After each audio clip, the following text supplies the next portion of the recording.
Hey guys, welcome back to the channel. So today we have another teardown video, and we are going to be tearing down our leak detection pump that we took out of a Jeep Cherokee. Now before we go ahead and begin, guys, if you guys haven't subscribed to the channel, go ahead, hit the subscribe button down below, and definitely smash that like button because it helps the channel out. And with that said, let's go ahead and get started on today's video. So we are at the bench. We have our leak detection pump in front of us, and I've been trying to figure out a way how to open this, guys, because it's sealed plastic, and I do have a little bit of it kind of broken here. What I'm gonna do to tear it apart is come in here and just try to break as much of the plastic as I can, because I don't have any other way to be able to get inside of this thing to show you guys what's inside. So I'm gonna go around doing that, and we're gonna go ahead and explore the internals of it. Alright guys, so I went ahead and I got this thing broken apart, or at least the casing of it. I had to use my side cutters, a flathead screwdriver. I also took it to my grinder wheel and just basically melted off the sides of it, because this is just fused plastic. And then we can go ahead and open up the two pieces here. Now this thing didn't come out perfectly, so I just want to go over it. So on one side, where the filter would connect for, I believe, the fresh air of the system, this is what we have. It's just a chamber.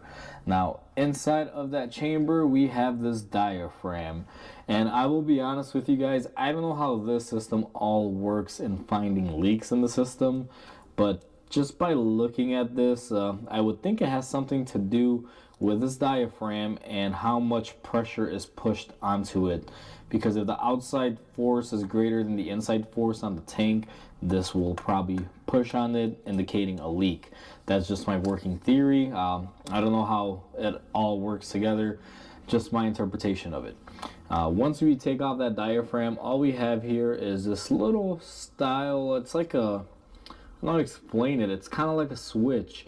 If you pull up on it and push on it, it'll make contact between the 2 points. So that's all I can really say for that. Let me see if I can use these side cutters here to pull it off. And that's all this is.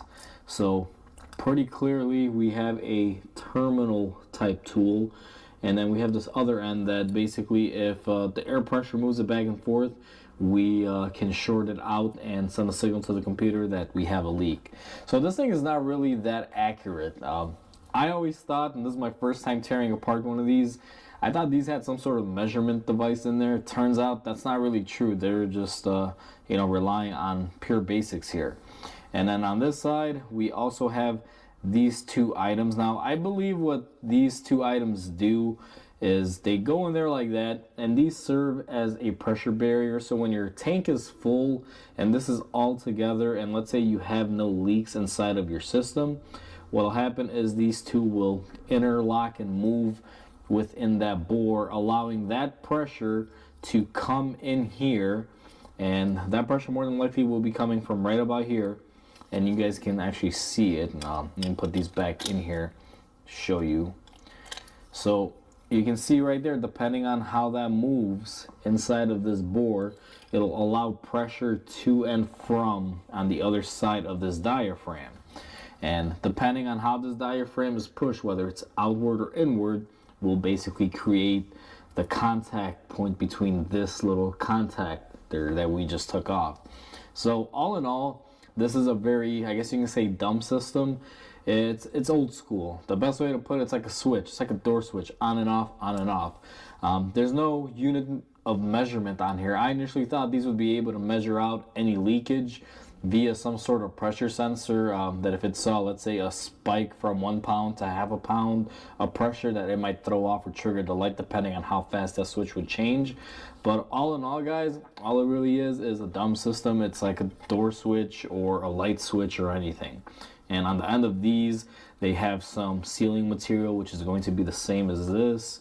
And same thing on this side of it, guys, just another seal material. And that's pretty much all that's entailed in this.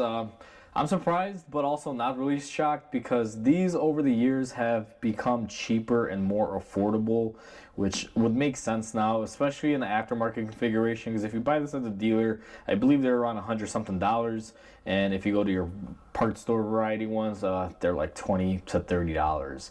So it makes sense. But even at that cost for $20 to $30 for what it is, it's pretty much kind of expensive for what it is. Now that you guys see the inner workings of this, if you ever wanted to trick your computer into not throwing a fault code for this, well, you kind of know how to do it now because it's quite easy if you know how it works. Or at least I figured it out for myself here, and I'm sure the many of you that are very astute and have an idea of electronics will know what I'm talking about. So this thing is pretty basic.